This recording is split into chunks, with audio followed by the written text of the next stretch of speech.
Jadi ketika Nabi Musa mencari kuburan Nabi Yusuf, tidak ada yang tahu kecuali seorang nenek di zaman Bani Israel. Dia yang tahu di mana letak kuburannya. Maka Musa mengatakan, wahai nenek, tunjukkan kepadaku di mana kuburan Nabi Yusuf. Kami akan bawa jasadnya dan kami kubur di Palestina. Kata nenek tersebut, tunggu dulu, semua ada bayarannya. Ya. Nggak main tunjuk-tunjuk saja, ada bayarannya. Kata Nabi Musa, apa bayarannya? Sebutkan.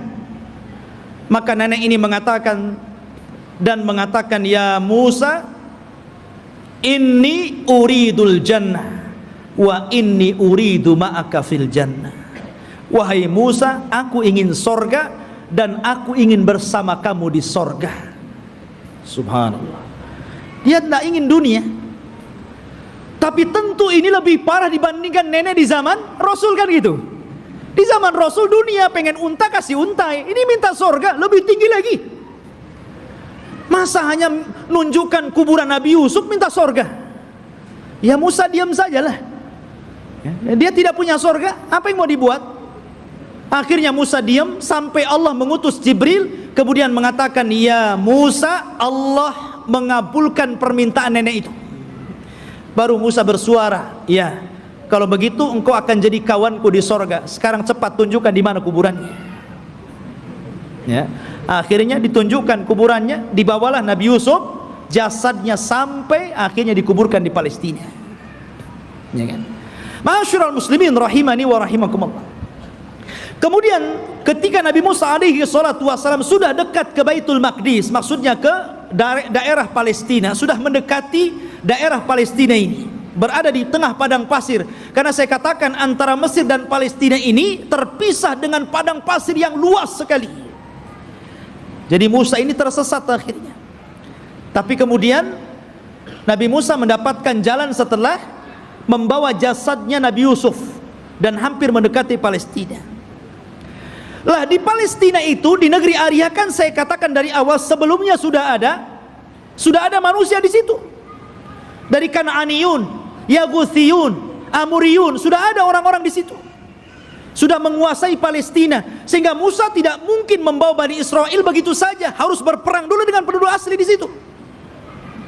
Ya. Maka kemudian Nabi Musa alaihi salatu wassalam meminta kepada Bani Israel untuk siap-siap perang. Kita akan rebut Baitul Maqdis. Siap-siap kalian.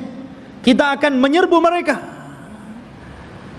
Maka mereka mengatakan, setelah Nabi Musa menyebutkan, wa idh qala Musa liqaumihi ya qaumi dzkuru ni'matallah 'alaikum ij'ala fikum anbiya wa ja'alakum mulukan wa ataakum ma lam yu'ta ahadan minal alamin.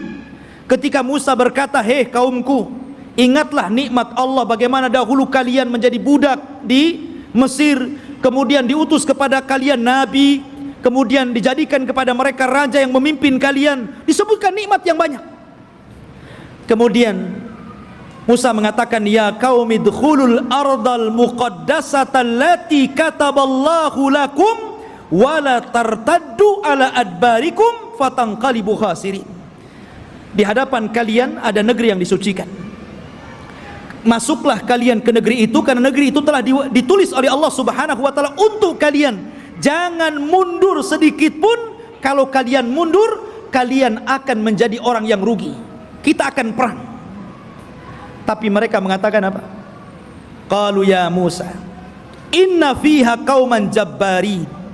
Nabi Musa, kamu kan tahu negeri itu banyak jabbarin, banyak para pemimpin hebat, banyak para pemimpin bengis. Inna lanadkhulaha, kami tidak akan masuk hatta yakhruju minha, sampai orang-orang itu keluar. Fa in kharaju minha fa inna dakhilun, kalau mereka sudah keluar dari negeri itu, kami yang masuk. Lihat, kata Nabi Musa alaihi salatu wassalam, ada dua orang laki-laki yang diberikan nikmat oleh Allah azza wa jalla. Qala rajulan minal ladina yakhafuna an amallahu alaihima, dari orang-orang yang takut kepada Allah, Allah berikan nikmat kecerdasan kepada dua orang itu, dan mengatakan udkhulu alaihimul bab fa idza dakhaltumuhu fa innakum ghalibun wa 'alallahi fatawakkalu in kuntum mu'minin. Sudah, kalian siap-siap saja. Kita akan masuk ke negeri itu, kalian pasti menang, dan tambatkan hati kalian kepada Allah Subhanahu wa taala. Tapi mereka mengatakan, qalu ya Musa innalan nadkhulaha abadan. Nabi Musa, kami tidak akan masuk selama-lamanya. Madamu fiha, kalau orang-orang itu masih di situ. Idhab anta wa rabbuka faqatila innaha huna qaidin. Sudah, kamu saja berdua dengan Harun masuk, kalian berperang bersama Rob kalian, kami duduk-duduk saja di sini dulu. Coba bayangkan, ini Bani Israel, orang Yahudi ini, nyuruh Nabi Musa berdua berperang, mereka duduk-duduk nunggu menang baru masuk. Makanya perbedaan sahabat Rasul dengan perbedaan sahabat Nabi Musa alaihi salatu wassalam tidak demikian. Mereka mengatakan kami berperang bersama Rasul ketika perang Ahzab dan dimenangkan kaum muslimin. Darah para sahabat belum kering, masih bercucuran, belum lagi beristirahat. Tiba-tiba Nabi SAW diwahyukan malaikat Jibril dan mengatakan, hei Muhammad, katakan kepada pasukanmu, para sahabatmu, berangkat ke Bani Quraidah, kepung mereka, serbu mereka, karena mereka sudah berkhianat. Sahabat belum istirahat, baru menang di perang Ahzab. Darah mereka masih bercucuran. Tiba-tiba Rasul mengumpulkan pasukan dan mengatakan, idhabu ila Bani Quraidah fala tusalliyanna ahadukumul asra illa fi Bani Quraidah. Kata Rasul, berangkat kalian semua, serbu Bani Quraidah, jangan sholat asar di jalan sampai kalian tiba di Bani Quraidah, serbu mereka. Tapi sahabat mengatakan sami'na wa ata'na, berangkat mereka. Makanya Allah Subhanahu wa taala katakan, lilladzina stajabu lillahi walir rasul min ba'di ma asabahumul qarah lilladzina ahsanu minhum wattaqau ajrun adzim. Bagi orang-orang yang mereka memenuhi panggilan Allah dan Rasulnya setelah mereka ditimpa luka-luka peperangan, mereka mendapatkan pahala yang besar jika mereka berbuat baik dan bertakwa terus kepada Allah Subhanahu wa ta'ala. Itulah sikap para sahabat. Berbeda dengan sahabatnya Nabi Musa, justru mengatakan, engkau saja dengan Harun berperang bersama Tuhanmu, kami duduk-duduk di sini. Lihat bagaimana kurang ajarnya Bani Israel kepada Nabi Musa alaihi salatu wassalam. Maka Nabi Musa mengatakan, Rabbi inni la amliku illa nafsi wa akhi. Wahai Rabb, aku tidak memiliki kecuali diriku dan saudaraku Harun. Fafruq bainana wa baina qaumil fasikin. Pisahkan kami dengan orang-orang yang fasik. Maka dengan sebab itu ikhwan, karena mereka sudah menentang Nabi Musa, maka mereka pun dibuat oleh Allah tidak tahu kemana harus berangkat. Jadi negeri itu tiba-tiba oleh Allah Subhanahu wa ta'ala dikepung kabut, sehingga mereka tidak tahu jalan keluar harus kemana. Ya. Kalau mereka jalan ke sana, ujung-ujungnya balik lagi ke sini. Jadi mereka tidak bisa keluar dari situ. Disitulah Allah Subhanahu wa ta'ala takdirkan Nabi Musa alaihi salatu wassalam meninggal dunia sebelum masuk ke negeri Al-Muqaddasah ini. Meninggal dunia Nabi Musa. Ya, setelahnya sebelumnya Harun, kemudian Nabi Musa alaihi salatu wassalam. Dan di situ ada kejadian yang luar biasa. Nabi Musa alaihi salatu wassalam difitnah oleh Qarun. Difitnah oleh Qarun. Ya. Dan kisah Qarun ma'ruf. Akhirnya belakangan ditenggelamkan oleh Allah Subhanahu wa taala ke dasar bumi dengan hartanya, sehingga ada istilah harta Qarun katanya. Tapi yang jelas bahwa Nabi Musa meninggal dunia, dan ketika itu digantikan oleh pembantunya namanya Yusha ibn Nun. Akhirnya dia pun diangkat menjadi nabi. Yusha bin Nun ini adalah kawannya Nabi Musa dan juga pembantunya. Dialah yang menemani Nabi Musa ketika mencari Khidir. Kemudian Nabi Musa belajar kepada Khidir. Dan kisah Musa dengan Khidir ma'ruf disebutkan dalam surah Al-Kahfi dan diisyaratkan, walaupun Khidir tidak ada namanya dalam Al-Quran, tapi isyaratnya ada. Tapi yang jelas bahwa Yusha bin Nun lah yang kemudian berhasil membawa Bani Israel dan masuk ke Baitul Maqdis. Allah menangkan dalam peperangannya. Jadi Nabi Yusha inilah yang membawa pasukan, kemudian berperang dan berhasil menguasai Baitul Maqdis.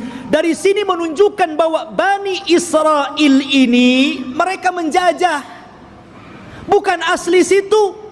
Mereka datang dari Mesir dengan Nabi Musa, kemudian Nabi Musa meninggal, diganti oleh Yusha bin Nun, kemudian merebut Palestina dan mereka menjadi tinggal di situ.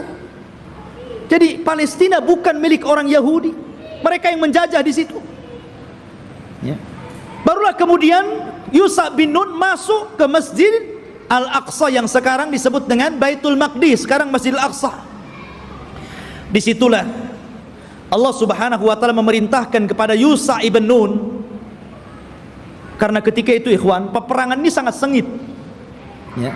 Kebetulan perang itu terjadi di hari Jumat dan tidak boleh berperang di hari Sabtu, karena orang Yahudi sangat mengistimewakan hari Sabtu. Alasannya apa? Karena hari Sabtu itu hari cutinya Allah. Kenapa Allah cuti? Karena Allah lelah. Setelah menciptakan langit dan bumi, diawali hari Ahad dan diakhiri hari Jumat, Allah lelah, maka Allah beristirahat. Maka hari Sabtu hari istirahatnya Allah, setelah Allah menciptakan langit dan bumi selama 6 hari. Jadi mereka mengatakan ini hari cuti Allah. Kalau Allah saja cuti, kita juga cuti katanya. Jangan berperang. Ya. Tapi Allah kemudian bantah, wa ma massana min lughub. Kami tidak disentuh dengan keletihan, kata Allah. Enak saja kami istirahat. Ya. Maka kemudian ikhwatu fiddin, karena perang ini terus berkecambung, hampir matahari tenggelam dan masuk ke hari Sabtu. Ini kalau matahari tenggelam masuk hari Sabtu kan gak boleh perang tuh. Akhirnya Yusha bin Nun memperlihatkan mukjizatnya. Dia nunjuk kepada matahari, innaki ma'murah wa ana ma'mur. Kamu diperintah Allah, saya juga diperintah Allah. Jangan bergerak dulu sampai perang ini menang. Oh, berhenti matahari. Ya. Matahari diem. Betul-betul sampai menang perang itu, matahari nggak bergerak. Nah, itu mukjizatnya Yusha bin Nun, menghentikan matahari sampai menang perang, betul-betul menang. Akhirnya setelah menang baru matahari berjalan dan masuk ke hari Sabtu. Setelah menang inilah maka Allah perintahkan masuk ke Baitul Maqdis sajidan dengan penuh tawadu, dengan penuh merendahkan diri, menundukkan kepala. Kata Allah Subhanahu wa taala mengatakan, masuklah kalian dengan sujud. Maksud sujud itu maksudnya dengan ruku, karena sujud nggak mungkin bisa jalan orang sujud. Ya, dengan menundukkan kepala. Tapi Bani Israel ini degil. Ya, disuruh maju masuk ke Baitul Maqdis nundukkan kepala, malah berbalik, malah kemudian berjalan lewat punggung, membelakangi Baitul Maqdis sampai mundur gitu. Disuruh maju nundukin pandangan, malah berbalik, malah mundur. Bayangkan Bani Israel. Ya. Sudah dikasih mukjizat, ditampakkan matahari, masih juga menentang Yusha ibn Nun. Bukan itu saja, mereka disuruh untuk membaca Hittah. Masuklah ke Baitul Maqdis dan bacakan Hittah. Hittah itu artinya, ya Allah ampuni dosa-dosaku, ya Allah ampuni dosa-dosaku. Digantinya kalimat Hittah menjadi Hintah. Bayangkan apa Hintah? Ya Allah berikan makanan, ya Allah berikan makanan. Disuruh minta ampun malah minta makanan. Bani Israel ikhwan, mereka sudah dimenangkan, tinggal masuk saja, masih kurang ajar gitu kan. Ma'asyiral muslimin rahimani wa rahimakumullah. Akhirnya mereka pun tinggal di Baitul Maqdis. Lah, ketika kemudian Yusha bin Nun berhasil menguasai Baitul Maqdis dan menempatkan orang-orang Yahudi atau Bani Israel di Baitul Maqdis dan menguasai Palestina, Maka kemudian Yusha ibn Nun pun meninggal dunia. Ketika Yusha ibn Nun meninggal dunia, maka di sini ikhwatu fiddin yang dimuliakan Allah Azza wa Jalla, ketika itu Bani Israel memiliki beberapa hukum. Pertama, mereka dipimpin oleh para nabi. Jadi ketika Yusha bin Nun meninggal, ada nabi. Kemudian nabi ini meninggal, muncul lagi nabi. Nabi ini meninggal, muncul lagi nabi. Bahkan ada satu tempat itu nabinya 3, rasulnya 3. Diutus banyak para nabi, ribuan para nabi diutus. Ketika itu yang memimpin para nabi. Akhirnya Bani Israel bosan, asik nabi terus yang mimpin. Kami mau raja, nggak mau nabi. Nah, bayangkan, nolak nabi, mau raja. Ya, ketika itu nabi yang terakhir yang diutus kepada mereka sebelum mereka menjadikan sistem kerajaan adalah Nabi Samuel. Dan Nabi Samuel ini pernah didapati kuburannya di zaman Umar bin Khattab ketika menyerbu Persia. Ketika Umar ibn Khattab berhasil menguasai Persia dan merebut Baitul Maqdis di tangannya, ketika itu dia menjajah satu kota. Rupanya di kota itu ada kuburan Nabi Samuel dan diagungkan penduduknya. Maka Umar ingin mencegah kesyirikan. Tengah malam digalinya kuburan Samuel, kemudian dipindah ke tempat lain, dijadikan 9 kuburan palsu, yang 1 asli, yang 8 palsu. Orang nggak tahu mana Samuel 1. Jadi bingung tuh. Yang tadinya suka minta-minta ke kuburan, bingung. Ini ada 9 kuburan, yang mana 1 yang Samuel ini. Coba kalau kuburan wali kayak gitu ya, bingung orang. Dikubur tuh. Dikubur tempat lain, malam-malam dibuat kuburan palsu banyak-banyak. Di zaman Umar bin Khattab. Makanya Umar itu orang yang paling keras dalam penyimpangan tauhid. Ketika ada orang yang kemudian mulai sholat di satu pohon yang dulu Rasul pernah berbaiat, namanya Baiatur Ridwan, karena sudah mulai digunakan sholat, meminta-minta, ditebang pohon itu sama Umar. Nggak boleh ada orang kesini lagi, walaupun Rasul pernah berbaiat di sini. Harusnya antum begitu. Kalau ada pohon beringin, orang minta-minta di situ, ambil singso, tebas tuh beringinnya. Tapi baca bismillah dulu ya. Nanti antum kesurupan pula di beringin. Khotbah ini dimuliakan Allah Azza wa Jalla. Kemudian akhirnya kata Nabi Samuel, baik. Karena ketika itu ikhwatu fiddin dimuliakan Allah Azza wa Jalla, karena terjadi perang saudara, maka muncullah di luar dari Bani Israel ada satu kelompok besar namanya Jalut. Jalut ini orangnya besar-besar raksasa, ya, dan punya pasukan besar. Dialah yang kemudian mengambil tabut. Tabut itu isinya apa? Isinya pusaka-pusaka Nabi Musa. Di situ ada Taurat, di situ ada tongkatnya Nabi Musa, di situ ada pakaiannya Nabi Harun dan Musa. Pokoknya peninggalan Musa dan Harun dijadikan satu tempat, kemudian dikotak, disebut tabut namanya. Tabut itu dicuri oleh Jalut dan pasukannya. Maka Bani Israel tidak bisa apa-apa melawan Jalut.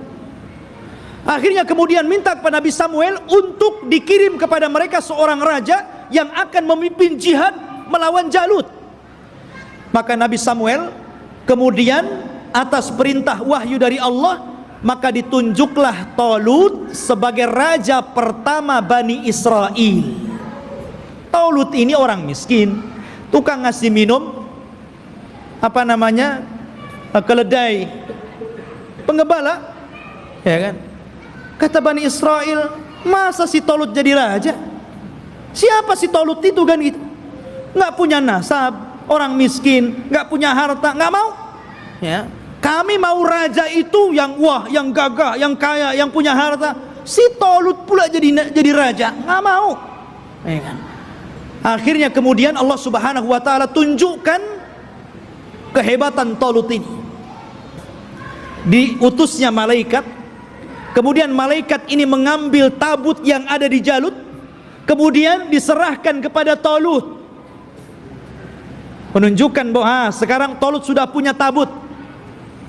Kalian gak percaya juga dengan Talut? Dari situlah sebagian mereka mulai mau mengikuti Talut dan sebagian yang lainnya mau menolaknya. Maka Talut mengatakan, kita akan berangkat jihad, persiapkan kalian, tapi Allah akan menguji kalian. Kalau nanti kalian melewati sungai, jangan banyak minum di situ. Kalau mau minum, bolehlah satu kepal, gurfatan wahid, ya satu dayung saja, nggak boleh banyak-banyak. Kalau banyak-banyak kalian akan kalah. Berangkatlah pasukan Talut menuju pasukan Jalut. Ya kan? Rupanya betul di tengah mereka ada sungai, karena mereka sudah kelelahan, kehausan, ada sungai. Wah, nggak peduli dengan Talut, minum banyak-banyak orang itu. Dari berapa ribu gitu kan, hanya tinggal separohnya yang masih nurut dengan Talut. Akhirnya yang ini pulang, melihat pasukan Jalut gede-gede, nggak berani pulang. Ya, yang sedikit inilah kemudian mikir nih, ini tentara banyak, besar-besar, gimana cara melawan mereka? Akhirnya mereka nggak berani bergerak untuk melawan Jalut. Maka kemudian Nabi Musa, Nabi Raja Talut mengatakan, siapa yang akan berperang dan berhasil membunuh Jalut, maka aku kawinkan dia dengan putriku. Rupanya satu pun gak bergerak. Ngapain dikawinkan kalau harus mati gitu? Iya kan? Gak mau bergerak juga. Akhirnya ada anak muda namanya Daud. Dia berani tuh Daud tuh, yang kemudian belakangan menjadi nabi dan raja, Nabi Daud dan Raja Daud. Dia yang berani. Kemudian dia lempar tombaknya, kena Jalut, mati di tangan dia. Zaman dulu kalau sudah pemimpinnya mati, kalah orang itu. Ya kan? Meninggal di tangan Daud. Maka akhirnya Daud pun dinikahkan dengan putrinya Talut. Dan Talut mengatakan, kalau dia meninggal, maka orang ini yang akan menggantikan aku menjadi raja. Talut punya anak, tapi karena dia sudah berjanji, siapa yang membunuh Jalut, dia akan dinikahkan dengan putriku dan akan menjadi penggantiku. Maka setelah Talut meninggal dunia, mau tidak mau Daud diangkat jadi raja. Tapi anaknya Talut yang lain gak setuju. Ya kan? Harusnya anak yang jadi raja, kenapa Daud menantunya kan itu? Disitulah kemudian pecah Bani Israel menjadi dua kerajaan. Kerajaan anak-anaknya Talut dan kerajaan Daud. Dari sini ikhwatu fiddin mulai terjadi goncang. Ya.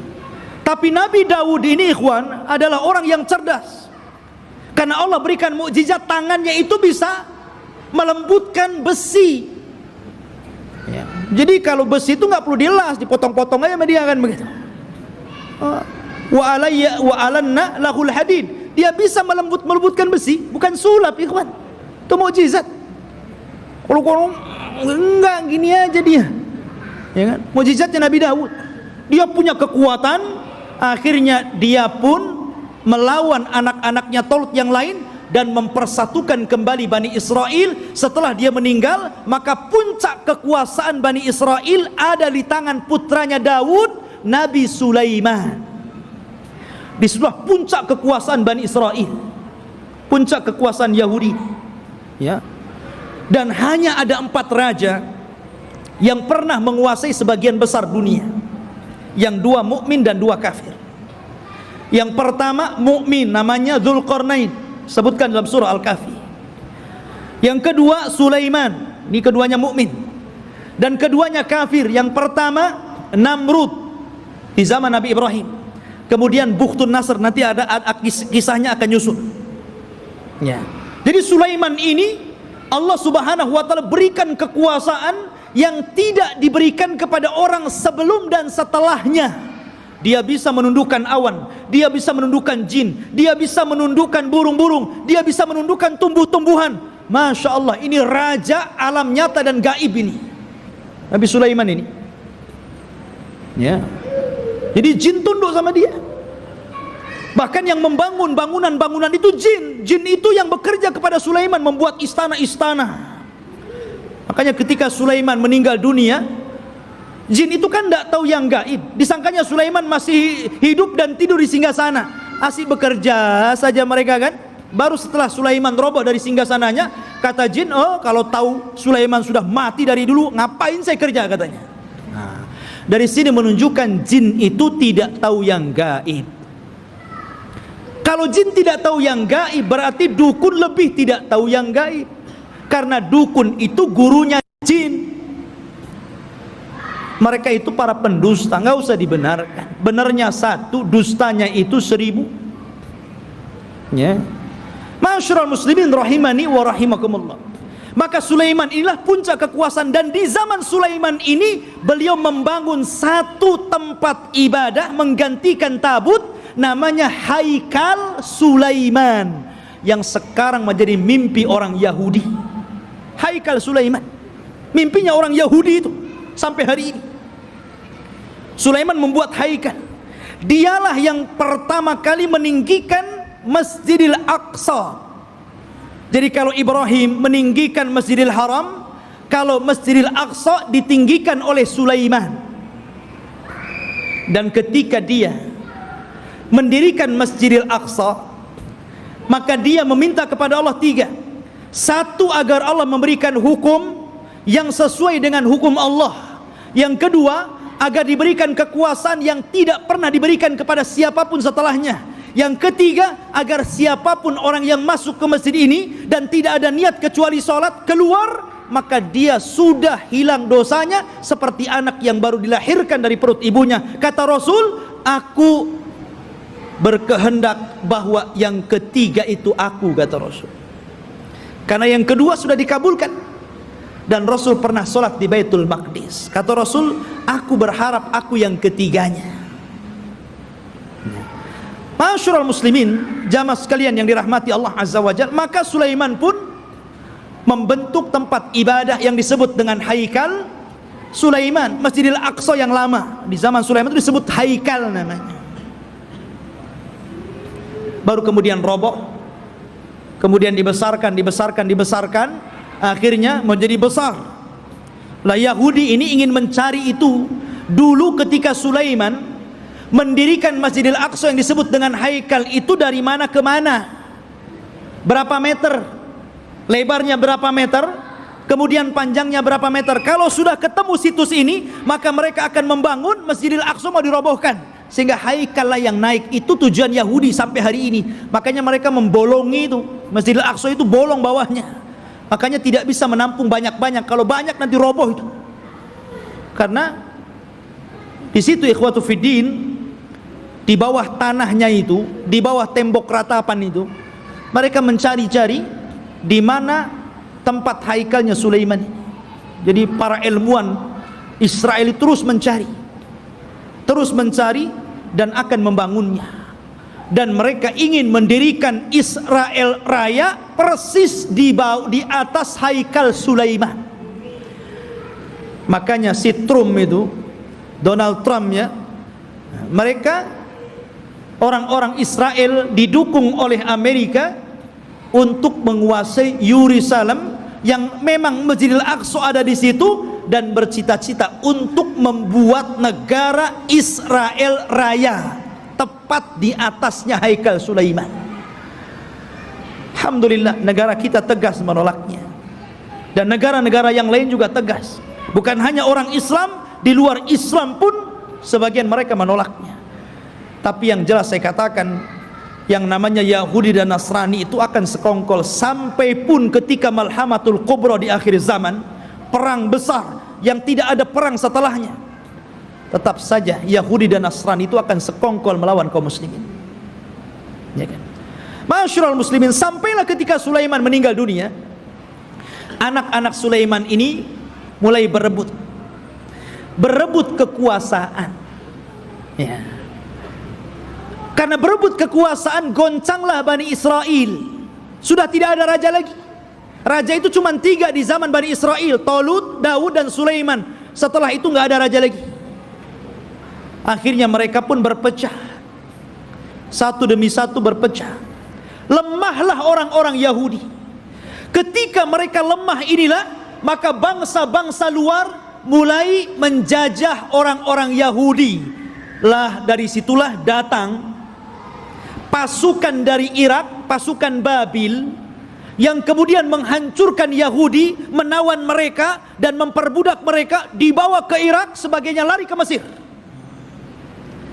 Dan ketika muncul seorang perdana menteri yang kemudian menguasai Babil, namanya Bukhtun Nasr, dialah yang kemudian menghancurkan negeri Palestina sehancur-hancurnya dan merobohkan Haikal Sulaiman. Hancur lebur. Orang-orang Yahudi ditindas, orang-orang Yahudi diperbudak oleh Bukhtun Nasr ini. Hancur semuanya. Sampai disinilah Taurat hilang. Alwah Taurat hilang. Orang-orang Yahudi bingung. Akhirnya sebagian mereka mulai merangkai Taurat, sehingga akhirnya dari situlah kemudian campur tangan ucapan firman Allah dengan campur tangan ucapan manusia, mulailah muncul pada Taurat. Sehingga kemudian Taurat mulai berubah dari aslinya, yuharrifunal kalima an mawadi'i. Dari sinilah Yahudi tersesat, karena alwahnya Taurat, papannya hilang, berceceran kemana-mana. Karena Palestina dihancurkan Bukhtun Nasr. Lah ketika hancurnya Palestina ini, datanglah seorang nabi, namanya Uzair. Nabi Uzair, ya kan? Datang, kemudian melihat kehancuran Palestina yang luar biasa. Haikal Sulaiman roboh, kota Palestina hancur, orang Yahudi dibantai, orang Yahudi diperbudak di Babil, Irak, gitu kan? Maka dia berpikir, kaifa yuhyillahu ba'da mautiha. Bagaimana Allah bisa menghidupkan kota yang hancur setelah dulu kota ini sangat ramai, sangat indah, sangat bagus. Akhirnya Allah Subhanahu wa taala menidurkan Nabi Uzair 100 tahun. Fa amatahullahu mi'ata amin summa ba'atsah. Maka kemudian Uzair pun ditidurkan Allah 100 tahun. Kemudian dibangkitkan seolah-olah baru tidur sejam 2 jam, karena ditidurkan di waktu duhur dan dibangunkan di waktu asar. Asar ke duhur cuma berapa jam saja. Disangkanya hanya 2-3 jam dia tidur, padahal dia sudah 100 tahun ditidurkan. Dan Allah bolak-balikan badannya sehingga badannya tidak hancur, dan Allah biarkan badannya muda terus, sehingga ketika 100 tahun dia dibangkitkan, orang sudah tua, dia masih muda. Orang udah janggutnya panjang-panjang, udah pakai tongkat bungku-bungku, dia masih muda saja. Maka ketika dia mencari rumahnya, ya namanya rumahnya ya tahu di mana. Rupanya rumah itu masih ingat di mana letaknya. Rupanya di situ ada nenek. Rupanya nenek ini dulunya bekas pembantunya, lebih muda jauh, tapi sekarang lebih tua jauh. Siapa kamu? Saya Uzair. Uzair dah mati 100 tahun, kau ngaku Uzair pula, katanya. Mana buktinya kau Uzair? Akhirnya ditunjukkan bukti-buktinya. Kaget nenek ini. Oh, kamu ini tuan saya, kamu Uzair. Menyebarlah nama Uzair di Bani Israel. Maka orang pun menganggap Uzair itu anak Tuhan. Wa qalatil yahudu Uzair ibnullah wa qalatin nasara al-masih ibnullah. Berkata orang Yahudi Uzair itu anak Allah, berkata orang Nasrani al-masih ibnullah, anak Allah. Karena Uzair masih hidup. Mereka katakan ini anak Allah, kalau bukan anak Allah nggak mungkin hidup selama ini dan masih muda. Dan ketika dia mencari puing-puing papan-papan Taurat, dia tidak tahu di mana letaknya. Maka Allah ilhamkan mampu menghafal Taurat dengan pemikirannya, sehingga orang-orang menyangka Musa saja membaca Taurat dari papan, dia membaca Taurat dari pikirannya, berarti dia adalah anak Allah. Orang Yahudi bilang Uzair anak Allah karena mampu menghafal Taurat. Tuh lihat, kenapa orang Islam tidak dikatakan anak Allah? Banyak orang yang hafal Quran. Anak kecil aja si Musa bisa hafal Quran. Kenapa enggak Musa anak Allah? Al-Quran itu luar biasa ikhwan. Semua bisa menghafal Al-Quran. Bisa Quran dihafal. Anak kecil bisa hafal Quran. Tapi enggak ada sejarah orang hafal Taurat. nggak ada sejarah pastor hafal Injil, nggak ada. Tapi Taurat dan Injil tidak bisa dihafal, tapi Quran bisa dihafal. Ini mukjizat namanya. Quran itu bisa, walaqad yassarna Qur'ana lidzikri. Allah mudahkan Quran itu untuk diingat. Ma'asyiral muslimin rahimani wa rahimakumullah. Maka itu kisah Nabi Uzair. Akhirnya kemudian Yahudi pun ditindas. Maka setelah kemudian zaman Bukhtun Nasr berlalu, datanglah Persia menyerbu dan menang. Maka orang-orang Yahudi dikembalikan ke Palestina. Setelah itu datang Romawi dan memenangkan Persia. Akhirnya orang Yahudi diperbudak lagi. Sebagian mereka hijrah sampai ke Madinah. Inilah sejarah kenapa dahulu di zaman Rasul ada orang-orang Yahudi di Madinah. Karena ketika Romawi berhasil mengarahkan Persia, maka orang-orang Yahudi banyak yang diperbudak, sebagian mereka lari. Dan mereka punya ramalan bahwa kelak akan muncul seorang nabi di tanah yang banyak pohon kurma, yang kemudian belakangan disebut Yathrib dan belakangan lagi disebut Madinah Al-Munawwarah. Berangkatlah mereka ke Madinah, suaka besar-besaran. Ya. Tapi kemudian setelah tahun 1700-an belakangan ke sini gitu kan, maka mulailah orang-orang menggagas untuk mengumpulkan orang Yahudi, kemudian mengumpulkan di Palestina. Kemudian pada tahun 1940-an gitu kan, barulah kemudian atas bantuan Inggris dan Amerika, akhirnya orang-orang Yahudi diresmikan untuk membuat negara sendiri yang sekarang disebut Israel. Israel, bukan Bani Israel. Karena kerajaan Israel ini, ikhwan, itu berbeda dengan Yahudi. Itu dua pecahan yang berbeda. Ya, Yahudi ini keturunan Yahuda. Kalau Israel berbeda. Karena Israel ini masih mengagungkan para nabi, tapi Yahudi itu membenci para nabi. Mereka lah yang membunuh Nabi Zakaria sehingga digergaji sampai mati. Dialah yang membunuh Nabi Yahya bin Zakaria, disembelihnya sampai mati. Dia pula mengklaim sudah membunuh Nabi Isa bin Maryam dan mengatakan anak zina dan dibunuhnya. Walaupun Al-Quran mengingkari terbunuhnya Isa dan mengatakan Isa tidak dibunuh, Isa disalib, Isa tidak disalib, dan Isa diserupakan bahkan dia diangkat ke langit. Tapi orang Yahudi mengklaim sudah membunuh Isa. Itulah kisahnya orang Yahudi. Jadi orang Yahudi yang sekarang ini hanya sandiwara orang-orang itu, orang-orang kafir, orang-orang Inggris dan Amerika saja. Mereka membuat cerita bahwa seolah-olah itu adalah tanah mereka. Demi Allah, sejengkal pun bukan tanah Yahudi. Bagaimana kemudian Donald Trump mengumumkan untuk memindahkan ibu kota Yerusalem sebagai ibu kota Israel dan akan mendirikan Israel Raya di atas Baitul Maqdis? Maka kita harus bangkit, ya. Nggak bisa seperti itu. Satu jengkal pun mereka nggak punya tanah. Bagaimana mungkin kemudian mereka mengklaim ini tanah Yahudi? Dan di akhir zaman, yang mereka ramalkan memang akan menjadi kenyataan. Mereka meramalkan setelah Haikal Sulaiman terbangun, maka akan diutus kepada mereka Imam Mahdi yang ditunggu-tunggu, namanya Dajjal. Dajjal itulah Imam Mahdi yang ditunggu-tunggu mereka. Makanya kita lihat simbol Zionis itu simbol mata. Ya, karena Dajjal itu cuma satu matanya di sini.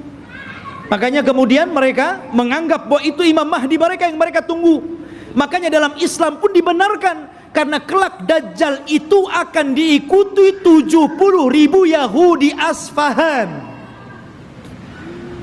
Mereka akan mengikuti Dajjal. Tapi Dajjal tidak bisa diperangi oleh Imam Mahdi karena terlalu kuat, pengikutnya banyak.